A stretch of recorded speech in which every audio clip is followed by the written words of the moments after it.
Merci Michel Français, la parole est à Virginie Duby-Muller. Merci, Madame le Président. Lorsque le 24 août, vous avez pris vos fonctions, vous avez déclaré que la première lettre reçue d'une téléspectatrice vous demandait de reprogrammer Taratata et que depuis, vous en aviez reçu des kilos. Vous avez donc annoncé le retour de cette émission sur France 2 avec deux conditions. La première, de commencer par une grande soirée. La seconde, d'être très concentré sur le spectacle vivant et de faire encore plus de chansons.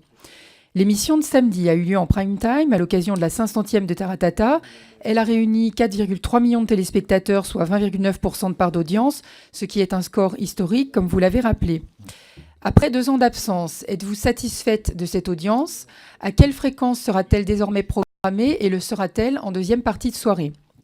Le rapport d'exécution fait également apparaître une diminution du volume horaire des émissions à caractère musical depuis 2011, malgré d'excellentes émissions comme Alcaline. Comment entendez-vous promouvoir davantage l'exposition de la musique? À travers quel événement? Par ailleurs, le 21 octobre dernier, le Sénat a voté la suppression de la publicité des programmes pour enfants sur France Télévisions.